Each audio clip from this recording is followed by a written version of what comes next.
Hello, everybody. My name is Adrian JB Homer, and you are now tuned in to the FatherHood Podcast. Hello. So we're gonna pick up. Thank you for tuning in again, and we're gonna pick up on what we're discussing in the last episode. We were discussing the influence of cultural roots, child rearing, Jamaica, Trinidad, and other ethnic countries, and the life in Canada. Last week or last episode, we spoke about roots and traditions, and today is going to be adapting to the Canadian environment, a clash of cultures. So we'll get into that very shortly. I'll just get talking, and thank you again for tuning in. Still getting warmed up and getting all the little kinks and everything smoothed out, learning how to properly just deal with all of this and getting all the great topics and just being able to kind of dive more into parenting. Again, I'm Adrian JB Homer. I'm an entertainer, businessman, father of seven children. And I had my first child when I was 17 years old. I'm in my 40s now, and my eldest son is 30. My youngest son is 9, and a bunch in between from 16s to 23, 26, all different types of amazing children. My daughter was in school for engineering, and my other son is also an audio engineer, actually attended the Remix Project here in Toronto. Shout out to those guys. They're doing a great program for the youth and the new entertainers being developed here in Canada. And I've done many things in my life, many different businesses, from alcohol, music, and a lot of other things, interesting, cool things in between. And just along the way, I've been just learning to be the best father that I could be. I came up from teenage parents, raised with family, and raised by the hood, Flemington Park. I had great experiences as a child, even though things may have seemed rough or a bit hard, but it's things that I probably wouldn't change or do differently, just because I find that it made me the person I am today. And for whatever reason, our life is written, and the experiences that we have in it are already kind of laid out. We're just walking through and just arriving at the moments that present themselves in the different periods of our life. My mother is Jamaican. My father is Trinidadian. So I had those two different islands, cultures infused in me. And I was able to see a lot of different things from a lot of different people growing up in Flemington Park, which was deemed the most multicultural place on planet Earth.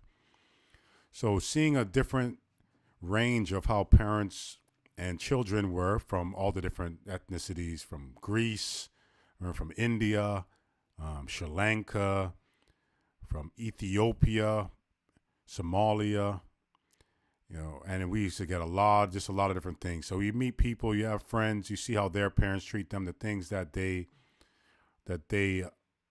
go through in their lives, and you get to kind of get a good understanding, or a view of other people, how they have it. So you learn, well, maybe I have a grade, or maybe I need more in my life. What I realized as a kid, I was very ambitious, and I always wanted to do something. I was an athlete when I was a young kid. I remember I started music when I was 10 years old, and the way that I got introduced to music was a Zenith floor model TV, big TV on the floor in the living room, and watching Soul in the City on Much Music. And I remember watching all the videos that Michael Williams used to be on there, and I met him in his later years, and it was really cool because I was like, I grew up on you, and I had literally started a life of music because of your show. I don't even think you knew that, because there's nobody in my family that were really entertainers or musicians. My father used to make speakers when I was a kid before him and my mom split. I was like 6 years old when that happened. So I didn't really get to experience a life with my father in the home. And I knew what I was lacking and what I wanted maybe. And I tried to compensate that for my children now and maybe do better than I got in my life. I tried to give them everything that I may have wanted and treat them the way that I wanted. But yeah, so I'm watching this Soul in the City, and then there's this guy, Richie Rich. He was just a DJ. He wasn't even an artist. It was just Richie Rich break beats, just playing, just let the beat drop. And then it's just going to break beats. And I remember begging my mom to buy me a 2-deck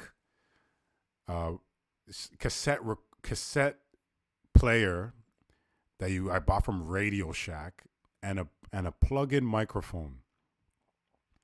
And I remember I put the tape deck up to the TV because them times you could just press record and then you might be able to, it might have a mic on the tape deck that you could just record whatever sounds are external, not just whatever's on the next tape being recorded into it.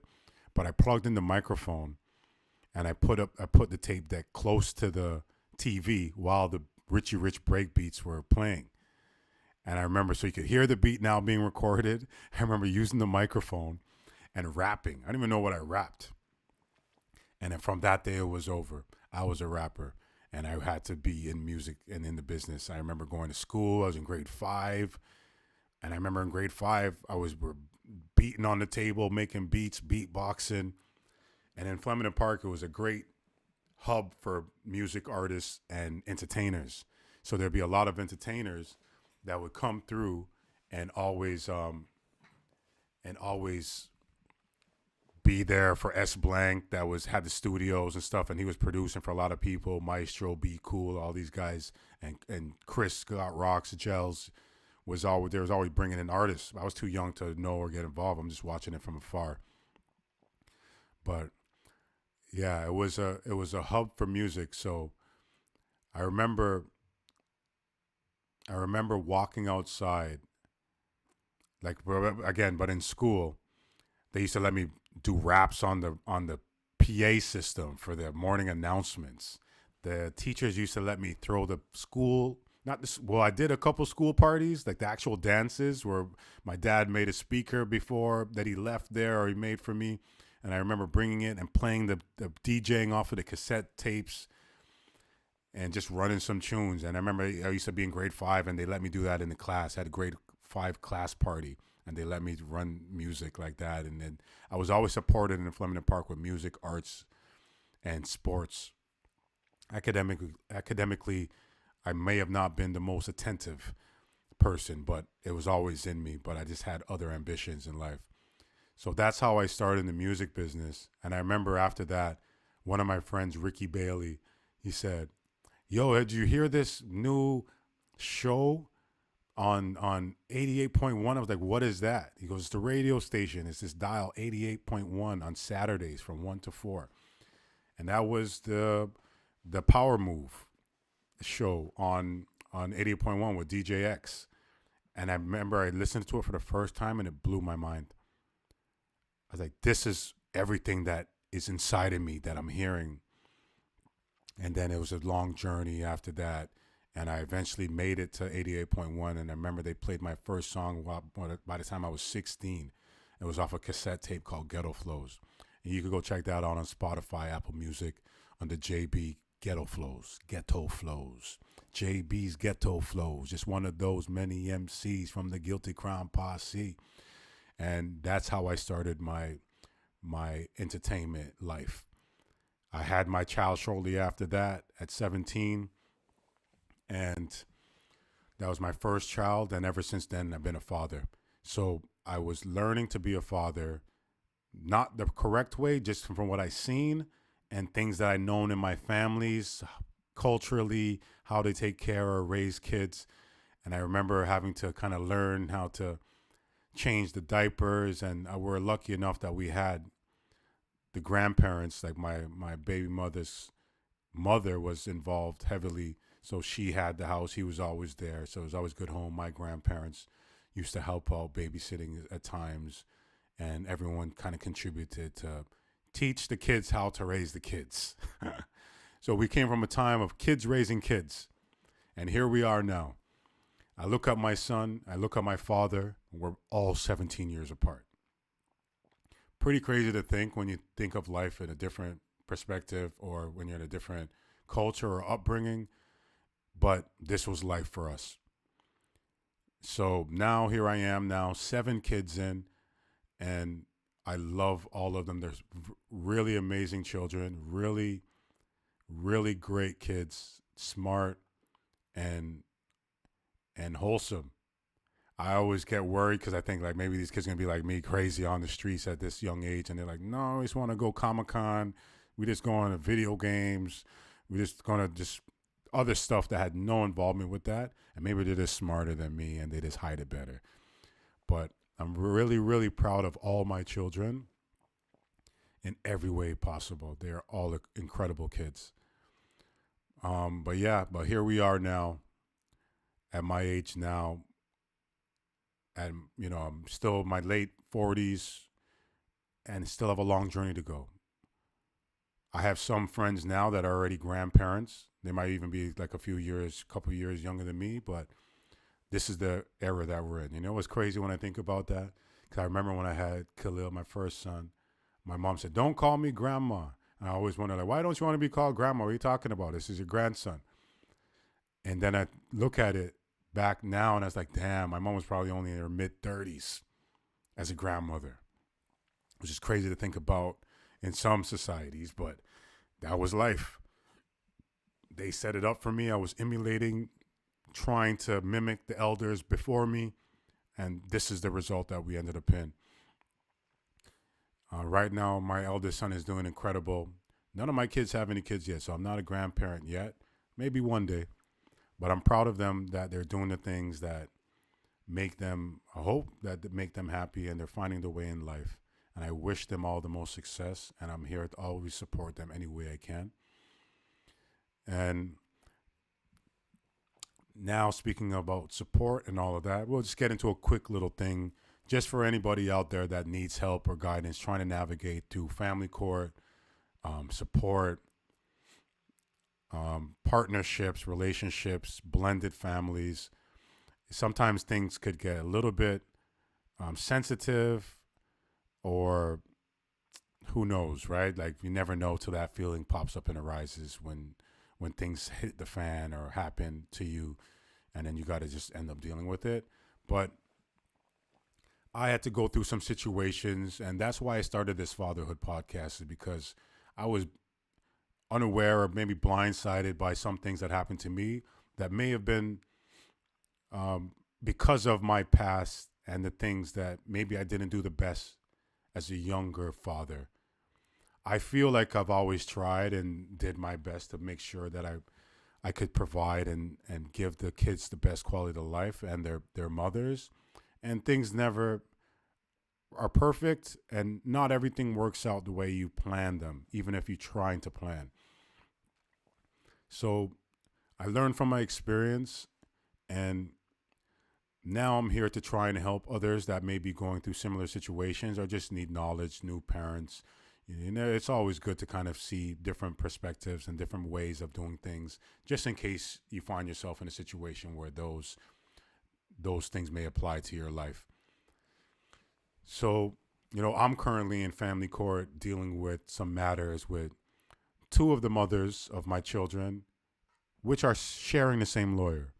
So like double whammy, bop, bop, right? So I got to deal with both, and that's fine. Now, being enlightened and seeing everything in the way that I could view it now, it's more with compassion, understanding, and not feeling sorry for what they feel, but just having a kinder heart for feeling like I'm being attacked maliciously and being put through this. But it's made me a better father, and there's tools out there and things that you could do if you're having issues communicating with your ex or the other parent, if there's just bad blood, there's just toxic communication, or if there's great communication, but you just want to kind of keep tabs and records on some of the things that are being said, just in case you have to prove anything or show anything in court. So some of the things that I've learned is parenting apps where you could communicate with the other parent, and everything is recorded, video calls, text messaging, photos, so everything is there. You get a transcript if you feel like downloading it. If you don't, you're just talking to them. You know that everyone has to stay in line, because it makes everybody have to be accountable, and remember that they are being videotaped, so they should conduct themselves appropriately. And then over time, things just get better. Communication could get better, and then you understand, I could talk like this to them, and I don't have to raise my voice or get angry, feel triggered, or any of those things that may make you want to crash out or act out on the situation that you're just trying to deal with, just to make sure that your child has a good life, or that you want to see your child, or anything like that. There's parenting apps. You can find, I'm sure, a dozen of them on App Store, and then you could always keep track. And then hopefully it allows everybody involved to feel comfortable having those communications regularly, and that everyone feels safe and doesn't have to feel like they are going to be vulnerable or be attacked or anything like that, or be spoken to out of line that will trigger other feelings.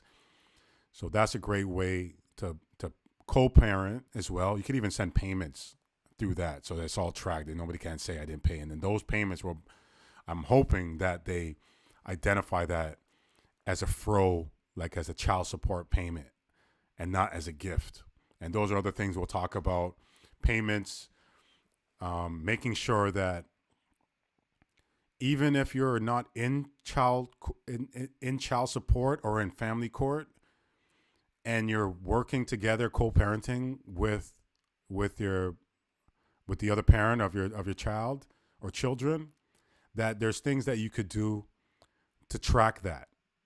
You could be proactive about things. We don't have to wait for FRO, Family Responsibility Office, to come at us to demand money when it's too late. And I'll give you a situation. For me, for instance, I remember I try to make sure that their lives are easier for one of my exes that has a few of my kids, and trying to give them things like, oh, if you guys can't find a place, I have a house, I'll move out of it. You could move into it with your family, and now you guys could have this, because I just want to make sure my kids have a safe place to live that's consistent and stable. And after giving them a place like that, then you find out, oh, well, years or maybe shortly after or years after, you're in court, and you say, no, I couldn't have been true, because I gave them a house to live in, and I've been paying all this money, and I send them money by e-transfer all the time for groceries, for clothes, for school. And they're going to look at you and say, we don't have no record of that. That must have been a gift. So we don't care if it's $10 or $1 million. We don't have record of it. It's a gift. And that doesn't apply to what's happening now in court now. So to be proactive with it, you could set it up yourself. You want to make sure that you're giving large sums of money, that it's being tracked by somebody. And nobody's going to tell you that. Nobody told me that. Nobody even speaks about that. As a man or as a woman that doesn't have the child, that has to give support to the other parent, we can proactively contact them and set it up that the account is set up so that they know that these payments are coming in for this child, and the other parent has to acknowledge it as well. And now there's no way that in any situation that the courts or anybody else could say, hey, you haven't paid anything because we have no record of it. You say, nope, I've been paying for 5 years, for 2 years, for the last 6 months, whatever it may be. And there's always going to be a record of that for you, for your best interest. That's my gem for you today. We'll talk about some more stuff on episode 3. But let's get into the topic of the day. The topic is... This topic has 4 episodes, all right? So this topic is the influence of cultural roots and child rearing. Jamaica, Trinidad, wherever you're from, Greece, Sri Lanka, India, Africa, Asia, South America, and the new life that we live in Canada. And that's more for our parents moving here, for first generation kids that were born in Canada from immigrant parents. There's a wave of us. A bunch of immigrants came from all over the world in the 70s, and they had all of these kids, and we're this new generation of Toronto or in Canada now. And things have changed. Laws have changed. Ways of parenting have changed.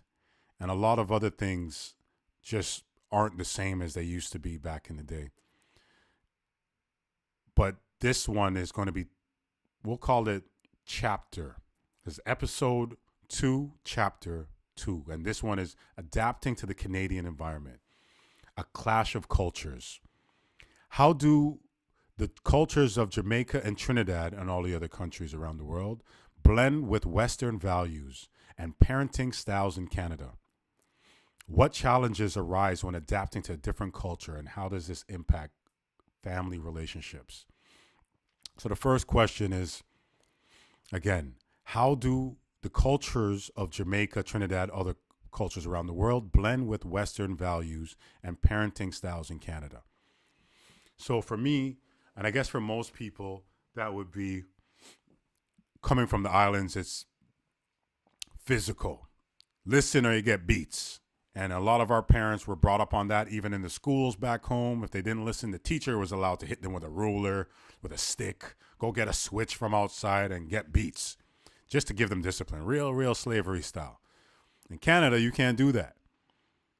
I remember somebody told me a story that they came from the islands and their kid just had scars just from like mosquito bites or something, or from just playing outside, wild child. And the teachers and everybody seen it and thought there was abuse. And then they had to go to deal with child services and all that. Like, no, this is just scars from the youth. So there's different rules and regulations here in Canada and laws that made it so that our parents couldn't do certain things on how they were raised back home. And now they have to change those ways. So I never got beats as a kid. And I'm assuming, because I know my father and my mother did when they're in school, from their, not necessarily from their parents, but maybe my father from his parents back in Trinidad, and maybe my mom from school. I remember a story say, yeah, the teacher used to beat us if we didn't listen, this and that. But maybe it helped us here where we didn't have to really feel that. And it had to be really bad. There's a lot of bad kids back in the 80s and the 90s. So sometimes you hear, one of your friends get the belt come off of their parent, and then wah, and then you see them balling, and then they got to stay in line, either move smarter, more stealth, or don't do that again. And that's one of the things that's changed here that I could talk about that's different from the islands, that they had to adapt when they came here to Canada or North America. They couldn't be aggressive like that and do some things. And some people still do it, behind the doors. The kids just don't say nothing at school, don't tell nobody. They just take the beats, cry, go to sleep, wake up, new day. But it was something that I feel was toxic for us because, again, it's from the slave past, the slavery days, where slave masters were whipping black people to keep them in line. And because of that, it just kind of blended into the society of the black culture, thinking that it's normal. And there's a lot of other ways that we could speak to our children without getting aggressive. And I've learned over the years, because when I was young, it was automatic, like, better listen to me or da-da-da. And then, our kids are like, well, why would you want to hit me? And then you start, when you're like, for real, why would I want to hit you? Just because my parents went through that and their parents went through that, it doesn't mean it's right. So at some point, we have to realize what's right, what's wrong, and how to correct those changes to move forward so that we could give our new generation, our children, healthier lives and a better mindset, because communication is key. And if we could learn to treat our children not like adults, but with respect, where they're humans and they're smart and they know more than we think. And if we communicate with them we'll probably have an amazing relationship where we could solve all those issues, problems, and any things that are happening with them just by talking and figuring it out. And there's other ways of discipline by removing a tablet, a phone, Wi-Fi, making them write the things that so they could acknowledge what maybe you thought they did wrong, or maybe they didn't do wrong, and they could write it, and then you could read it, and they could actually express what they're feeling if they're too scared to talk to you by just writing it or figuring out another way of communicating it to you. But there's lots of different things that we could do to communicate to avoid that past of, I don't want to say child abuse, but them beats and all that licks. But that's what they made it seem like it was here in Canada. And it's not just West Indian cultures that go through that. Everybody has gone through discipline. And that's one of the things that changes here is our style of parenting now is communicating, giving the children the benefit of the doubt, giving them their voice so they could be heard, and encouraging that. And just, everything else is still instilled, but there's a lot that may have changed. The other question was, what challenges arise when adapting to a different culture, and how does this impact family relationships? So again, the challenges that may arise to the different when you're trying to adapt to a different culture is the new ways of life, things that may be different, and that may just be style of dress. It might be, for coming from Muslim countries or other South American or Asian countries, things just might happen differently that aren't the same here in North America that you have to adapt. The food, the lunch that they give the kids, and just communicating again, just the discipline, educational things. And it impacts the family where the parents that were still, coming from other countries and the culture that they lived all their life and all they know, now have to adapt to this new way. Now their kids are coming in speaking a different language and learning English because their kids are going to school, lingo. Maybe it could just be simple things like snow. They've never been through snow before or winter before.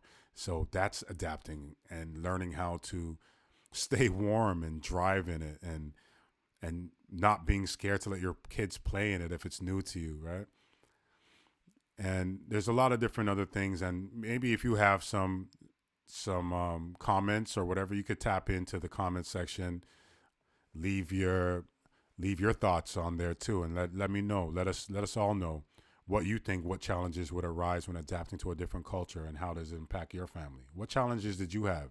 How did it impact your family when you had to adapt to this new culture here in Canada? For some people, it's a savior. They come from war-stricken, war-torn countries, impoverished countries. I remember a long time ago meeting somebody, and they said, yeah, I was in Cuba. Me and my family slept on a bench. And, we finally got opportunity and sponsored to come to Canada. And the life must have been amazing for them to be able to change that and to have a new way of life that they weren't impoverished. And maybe it's the simple things like support, and because Canadian government may support a family and give them resources so that they could properly take care of themselves. Shelter, a roof, over their head, credit, and different things. And there's lots of ways that it could have changed lives for all of us here. But yeah, it's interesting because every family is going to be different. Every situation will be different. But it's good to know, Canada, I'll say, is a great place for people to come, that you could have the grace and the time to be able to change your life and to set up something for your family for the future. As long as you're willing to put in the work and just try. So all we could do sometimes is try. And to all the fathers out there, you're doing a great job. If you're trying, hey, you've won half the battle. Everything else comes in waves, so not everything's going to be perfect. And you don't have to be. We could all learn and we could teach our children at the same time, or they could be helping teach us.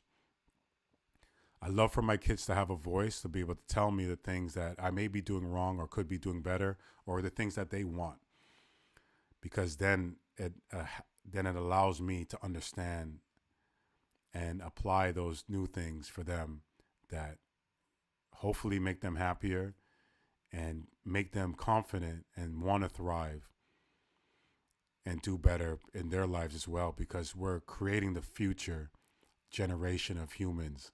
So the best that we could raise them and treat them, the better they will manage the world that we leave them in the future. I'm going to leave that there. Again, any sponsors, law firms, and different people that could help fathers, mothers, parents. And this isn't just for fathers, for all parents. You're going through anything, you may need some advice, knowledge, information, or just need to hear somebody else that's going through the same thing, so you know you're not alone. And one thing I'll remind y'all is, no matter how bad we may think our situation is, there's always somebody going through worse. So have grace with your situation and take it step by step. Breathe, assess your situation, act accordingly. Try not to act on impulse or emotion. Think of the children first, because when we do that, it'll make everything more worthwhile and make more sense. Remember that you would give your children everything. So if anybody's trying to ask you for something, it's not them taking it out of your pocket. It's you providing for your children and giving them the best quality of life. But yeah, for all the sponsors and any companies that want to add some sponsorship, get a shout out so that you could help the people that may be listening today, lawyers, other paralegals, companies that serve people that could help with court documents and stuff like that. It's all new, and it's new for me. It's new for a lot of people. We're not lawyers. We didn't go to school to study this law, but sometimes we find ourselves having to face it. And a lot of people need the help. And if I knew what to do from the jump, maybe I would be in better situations and have a better experience with it. So I'm here to help any way I can. For any advice, tap in. I'm here to answer anybody that has any questions. I'm not perfect. I'm not the know-all of all of this. I'm learning, and this is my journey, my experience, and I'm happy to allow you in to learn with me and learn from my experiences and hear from my perspective of being a father. Again, my name is Adrian JB Homer.